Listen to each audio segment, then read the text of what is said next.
The identity of the Lady of the Dunes was solved by the relatively new technique of genetic genealogy, using DNA and family trees to zero in on the person of interest, be it victim or perpetrator.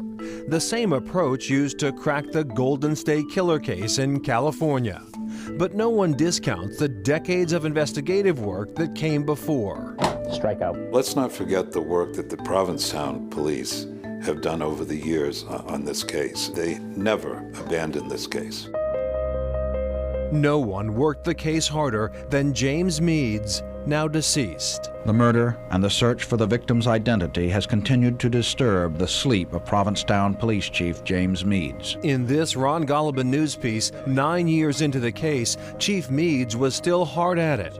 He'd been in touch with authorities all over the country and traveled to Canada in search of answers, haunted by questions. As time grows on, my hopes diminish. Even after he retired, he would still reach out to his successors, try to help out in any way he could, give them any information. He just never let it go until the day he died, basically. When news broke that Ruth Terry's 48 years as a nameless corpse had finally come to a merciful end, Jimmy Meads Jr. came straight down to tell his father in St. Peter's Cemetery. We did it. Yep, knelt down, knocked on his gravestone and told him we did it. Just a stone's throw away, Jimmy and a current police detective placed a temporary marker on Ruth's grave, at long last granting her the dignity of a name. It was emotional. A few tears, some hugging and stuff. A lot of people put a lot of work and effort into it and kind of hovered over everyone for a long time. And finally, it's come to an end, at least. Now we know. Many of us who are working the case today were in grade school when this horrific crime happened. The mystery of the Lady of the Dunes was a haunting inheritance for generations of investigators.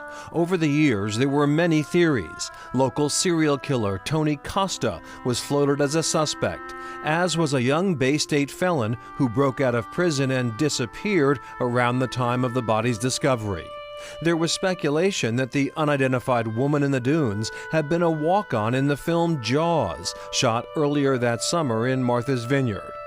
And the missing hands and removal of teeth reminded others of the work of one James Whitey Bulger. It very much mimicked what Whitey would do, trying to get rid of any clues, any, the hands, the fingerprints. In 2012, Sandra Lee wrote The Shanty, a lightly fictionalized account of the murder. You see, Lee says she was actually there in Provincetown that summer, camping near the murder site with her siblings and stepfather when she was a young girl. Lee claims to have actually seen the body, and in a 2015 interview with Chronicle, wondered if her stepfather and Whitey had something to do with it. My stepfather at the time when the body was found was an associate of his, and we were down there at the time. I instantly felt in my heart and in my gut that my stepfather had something to do with it. This is like a mystery that I've sort of carried around for nearly half a century, most of my life.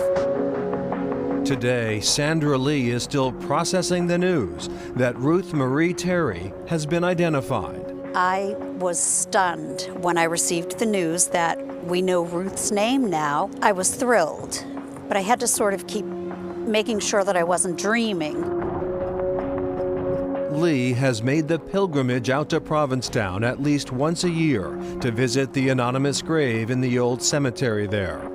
This year's trip will be decidedly less solemn. I can't wait to get down to her grave in Provincetown myself and just, I don't know what'll happen. I'll probably cry and I'll just probably say, Ruth, we know who you are, it happened.